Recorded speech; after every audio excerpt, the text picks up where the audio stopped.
Balade écourtée dans la ville des Baux à cause des circonstances. Alors voici le siège de la mairie. Alors c'est ici même qu'en 2002, donc il n'y a pas tellement longtemps, le prince Jean et son frère, le prince Eudes, avec son épouse Marie-Nièce, qui sont d'ailleurs tous les deux princes ducs d'Angoulême et ducs de Vendôme, comme l'étaient les enfants de François Ier, qui sont venus au Baux, tous les deux également, vers 1500, Gérard connaît la date exacte, 1517, quelque chose comme ça, ou 37. Quand est-ce que les deux enfants? Oui. Enfin, les deux enfants de François Ier étaient ducs d'Angoulême et ducs de Vendôme, et ils sont venus visiter les Baux, donc évidemment 400 ans environ avant, que le duc de Vendôme actuel, avec le duc d'Angoulême, son frère, ne viennent également. Alors ici, c'est l'endroit de la mairie, vous voyez bien la maison qui est détruite, on voit bien l'escalier ici, toute cette partie qui est partie. Vous voyez bien ces meneaux donc, qui sont de la Renaissance. Alors évidemment, après la période du Moyen-Âge, il y a eu une super période à la Renaissance qui a été arrêtée, donc justement, on en parlait à l'instant avec la question de Pierre, qui a été arrêtée à l'époque de 2013. Bien, alors chers amis, bonjour. Vous êtes donc réunis aujourd'hui au pied de cette stèle romaine des Trémaillés, qui date de 102, un tout petit peu après, avant notre ère. Elle a donc 21, 22 siècles. Et elle commémore un événement absolument immense dont nous allons parler aujourd'hui. Nous sommes ici au cœur d'une de nos racines majeures. On parle toujours de notre identité, la personnalité de la France, on a raison.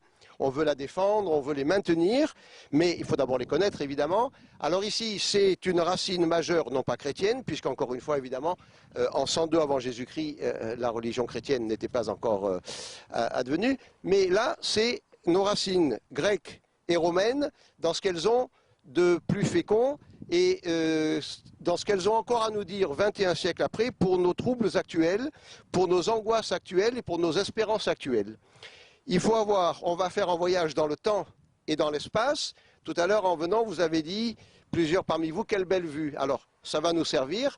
On va faire un voyage spatio-temporel dans le temps et dans l'espace. Dans le temps, c'est 113 avant Jésus-Christ.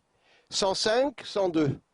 Et dans l'espace, ça va être de Phos, là-bas, que nous voyons, l'étang de Berre, l'étang de Marthe, et en tournant, Mayanne, Saint-Rémy, et puis là-bas, chez nos amis aixois, Antoine, qui n'a pas encore pu être là, et la petite ville de Pourrières. Cet immense arc de cercle, c'est là que s'est passé cet événement extraordinaire que nous allons commémorer aujourd'hui, encore une fois, non pas pour nous tourner vers le passé en tant que tel, mais pour nous ressourcer en permanence dans ce que nos racines ont de plus fécond et dans tout ce qu'elles ont encore à nous dire pour aujourd'hui. Et pour y retrouver une source d'espérance de la Thuringe, du Danemark, qui ne s'appelait pas encore le Danemark. Et ils avaient entendu parler qu'au sud, la vie était plus douce, qu'il y avait une grande mer où c'était plus calme, de Rome, une grande ville qui était riche, avec beaucoup de choses à piller, etc. Donc on a une masse de population, avec un S, de populations différentes, qui quittent son pays sans espoir de retour et qui se déplace vers le sud. Et dans le sud, c'est-à-dire Rome, Massalia, puisque nous à l'époque on est Massalia, c'est un grand général. On parle grec. Il vient de le montrer en écrasant Jugurtha et en pacifiant l'Afrique du Nord. C'est un général intelligent, il fonde la Légion romaine. Alors il ne la fonde pas, si vous voulez, elle existait déjà avant lui. Mais nous aujourd'hui on dit droite-gauche par exemple, hein, le clivage. Mais chez les Romains, le clivage c'était parti populaire et parti patricien, aristocratique et plébéien.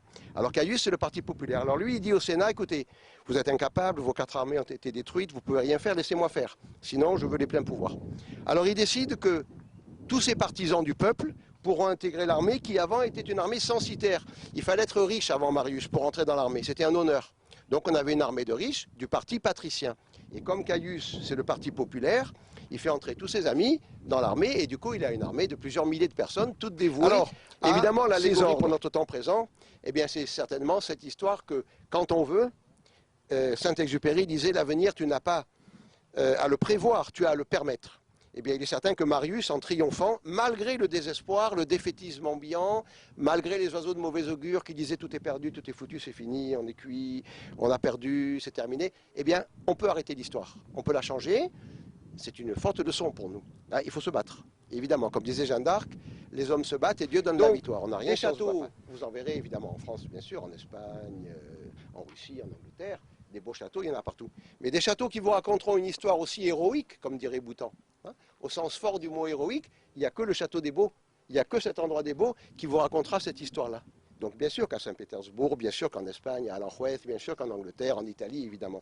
Mais ici, vraiment, nous sommes au cœur de notre histoire, et c'est là que vraiment on peut puiser et repuiser sans cesse les leçons de courage, comme disait Barès, hein, l'énergie nationale, pour faire face aux défis qui nous accablent, mais qui ne nous abattront pas.